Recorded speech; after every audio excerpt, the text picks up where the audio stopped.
Recognize it, but does anyone know who lives here? Bilbo? Yeah. Who else lives here? Frodo, yes. And dwarves for a bit. And dwarves who just move in for the night. Yes. So yes, this is of course where Bilbo Baggins lives, Frodo Baggins lives. It was actually built by Bilbo's parents. They did a pretty nice job. Now this is obviously the most famous Hobbit hole we have. Everyone knows who lives here. Everyone recognizes it. Everyone wants to see it. Now, it is also the largest Hobbit hole that we have on set for a couple of reasons. Number one, this Hobbit hole is built to 100% scale, so if Bilbo or Frodo were actually going to live here, this is what size it would need to be. And it's also the largest by size. So still just a facade like the rest of the Hobbit holes we have, but this facade that we've built here does reflect how large the Hobbit hole is on the inside. So it's got 13 windows total on the outside. Goes from this one here. We'll wrap all the way around the other side of the hill. And that's supposed to reflect the grand total of 22 rooms it's supposed to have inside of it. It's very, very large. Now, 2 of those rooms are kitchens because, of course, we are talking about hobbits, and they really like food. Now, there is one particular moment a lot of people always wonder about when we come up to Bag End here. They remember that scene at the beginning of Fellowship where we see Gandalf enter the Hobbit hole. He walks in, he's being greeted by Bilbo, and he ends up banging his head on the chandelier in the entryway. Yep, remember that little moment. And then, of course, we all remember how he turns around a second later and he bangs his head on the wall right behind him.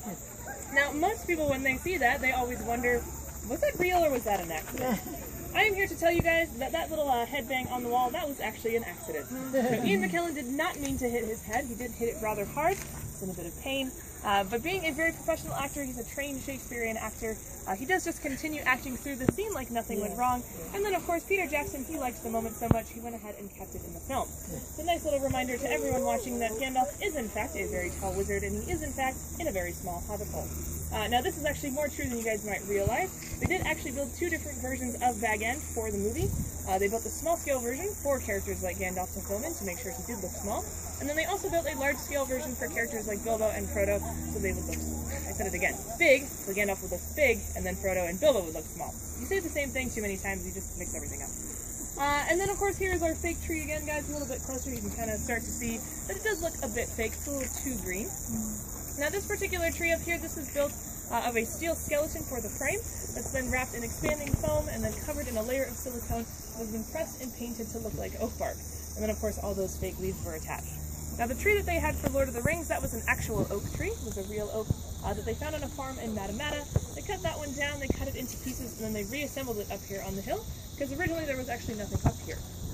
Now, this particular tree as well is about half the size of the one they had to construct, I guess, for Lord of the Rings, because of course The Hobbit takes place 60 years before Lord of the Rings does, so this one had to be a little bit smaller, as it was just a little bit younger. And now it'll last with the rest of the movie set. Everything that you guys are seeing today is supposed to last anywhere between 50 and 60 years, so needed the tree to be consistent with that as well. Now go ahead and get some good photos here, guys. Once you are done, you can just head on down the hill. Once you get to the bottom there where the path splits, there should be a bench down there. Just hang out there. Once all the group is together, we'll go ahead and move on to the party field. Oh, yeah. Love them. So, put it up.